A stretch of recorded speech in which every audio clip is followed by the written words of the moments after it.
የከተማ ልማት ስትራቴጂካዊ ስኬት የሚለካው ውስን የሆነውን የከተማ መሬት በፍትሃዊነትና በቁጠባ ለዜጎች ማስተላለፍ ሲቻል ነው። በተለይ በአሁኑ ወቅት በሀገራችንም ሆነ በክልላችን እንዲሁም በከተማችን ቁልፍ የሚባሉ ማህበራዊና ኢኮኖሚያዊ ጥያቄዎች መካከል የቤት አቅርቦት አንዱና ዋነኛው ችግር መሆኑ ይታወቃል። ስለሆነም ይህን የመኖሪያ ቤት አቅርቦት ችግር በዘላቂነት ለመፍታት መንግስት የተለያዩ ስትራቴጂዎችን የተለያዩ አማራጮችን አዘጋጅቶ የዜጎችን ጥያቄ ለመመለስ ጥረት እየተደረገ ይገኛል ማለት ነው። ስለሆነም እንደኛ ከተማም በተለይም ዜጎችን የመኖሪያ ቤት ተጠቃሚ ለማድረግ የመኖሪያ ቤት ህብረት ስራ ማህበራትን ማጠናከርና በተለይ በጋራ መኖሪያ ቤቶች ላይ እንዲሰማሩ ማበረታታት አስፈላጊ ሆኖ ተገኝቷል ማለት ነው። ስለሆነም በተለይ በዘንድሮ ዓመት ይህን ጥያቄ ለመመለስ ማህበራቱ በተለያየ ጊዜ ቁጠባ ሲቆጥቡ ቆይተዋል ተደራጅተው። ይህን ቁጠባ መጠቀም ስለሚገባ በአፓርትመንት ወይም ደግሞ በጋራ መኖሪያ ቤቶች በተለይ ልዩ ድጋፍ አድርገን በዚህ መንገድ ማስቀጠል፣ ለቀሪዎቹ ደግሞ እንደየምርጫቸው በጂ+0 ወይ በቪላ ማስተናገድ የምንችልበትን ሁኔታ ለማመቻቸት ነው ማለት ነው።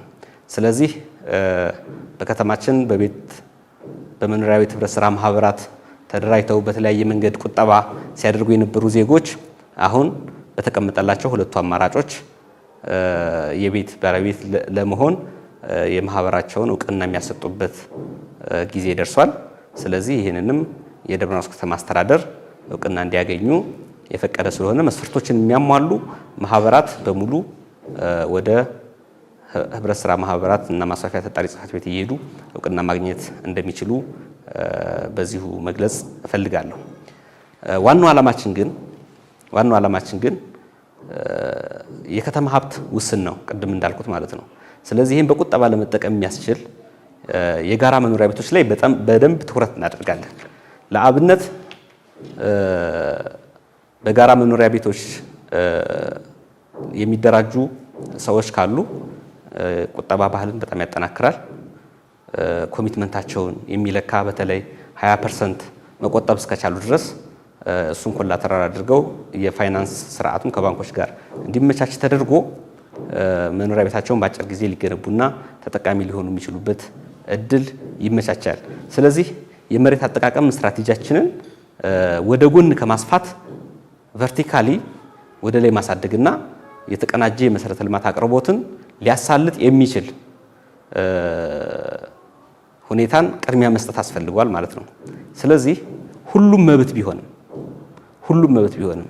ጂ0 ወይም ደግሞ በቪላ መደራጀት መብት ቢሆንም እኛ ግን እንደ ከተማ ሁለቱንም አማራጮች ፈቅደናል። ነገር ግን በአፓርትመንት ወይም በጋራ መኖሪያ ቤቶች ለሚጠቀሙ ወይም ደግሞ በዚህ በህብረት ስራ ማህበራት ተደራጅተው የጋራ መኖሪያ ቤታችን ለመገንባት ለሚፈልጉ ዜጎቻችን ቅድሚያ የምንሰጥ ይሆናል። ሁለት አድቫንቴጅ ይኖረዋል፣ የቦታ አድቫንቴጅም ይኖረዋል፣ ቅድሚያም ይሰጣል ማለት ነው።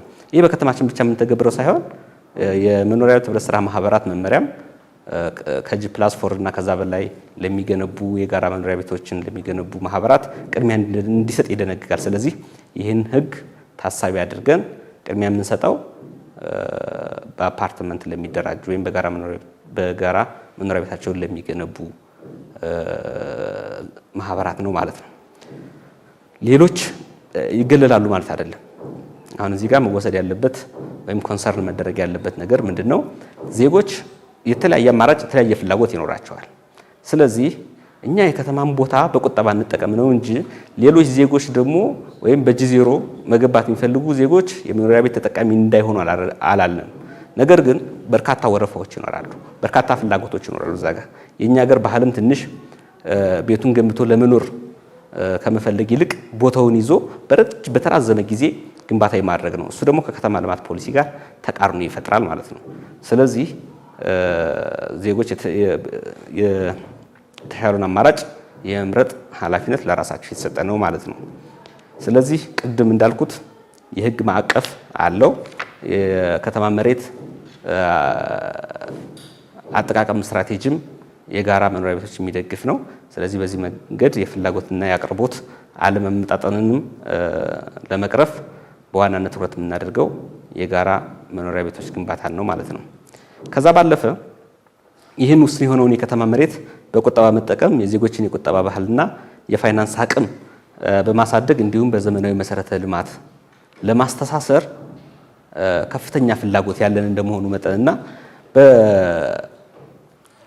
በመኖሪያ ቤት ህብረት ስራ ማህበራት ምክንያት የሚፈሰውን ያልተገባ ወጪ ምክንያቱም የተበታተኑ በመሆኑ እና በጣም ሆሪዞንታሊ የሰፉ በመሆኑ መሰረተ ልማቶችን ለመዘርጋት ከፍተኛ ወጪ የሚጠይቅ ነው።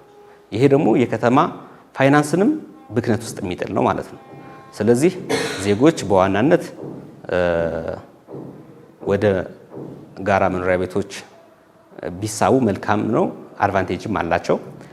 ነገር ግን ባሉን ቦታዎች ደግሞ ለማህበረሰቡ ግንዛቤ እስከምንፈጠር ማህበረሰቡ እስከሚረዳው ድረስ ደግሞ ምናልባት G+0 መገንባት የሚፈልጉ ዜጎች ይኖራሉ። ስለዚህ አሰራሩን ተጠቅመው G+0 መገንባት የሚችሉም እውቅናቸው መውሰድና መጠባበቅ የሚችሉ መሆኑን በዚሁ መግለጽ እፈልጋለሁ ማለት ነው። እስካሁን ሲቆጥቡ የነበሩ ዜጎች በየማህበራቱ እውቅና ማግኘት የሚያስችሉ መስፈርቶችን ሲያሟሉ፣ መስፈርቶችን እዚህ ጋር በዝርዝር መናገር ያን ያክል አይጠቅምም። ምክንያቱም ከተማ አስተዳደሩ ያዘጋጃቸው መስፈርቶች አሉ። ስለዚህ ይህንን የህብረት ስራ ማህበራት ማስፋፊያ ተጠሪ ጽሕፈት ቤት አለ።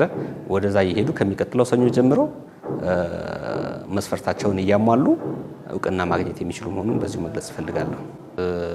እውቅና ተሰጧቸው የመኖሪያ ቤት ቦታ በመጠባበቅ ላይ ያሉ ወደ 94 ማህበራት አሉ። እነዚህን 94 የሚደርሱ የመኖሪያ ቤት ህብረት ስራ ማህበራት ቦታ ለመስጠት የመሬት ዝግጅት ስራ እየተጠናቀቀ ነው። በእርግጠኝነት በዚህ በጀት ዓመትም ሳይት ርክክብ የሚደረግበት ሁኔታ ይፈጠራል። ስለዚህ እንግዲህ መንግስት ለዜጎች በተለያየ መንገድ የመኖሪያ ቤት አቅርቦት እያደረገ ነው የሚገኘው። ከዚህ መካከል እንግዲህ በከተማችን 94 የሚሆኑ የመኖሪያ ቤት ህብረት ስራ ማህበራት በዚህ በጀት ዓመት ቦታ የሚያገኙ ይሆናል ማለት ነው።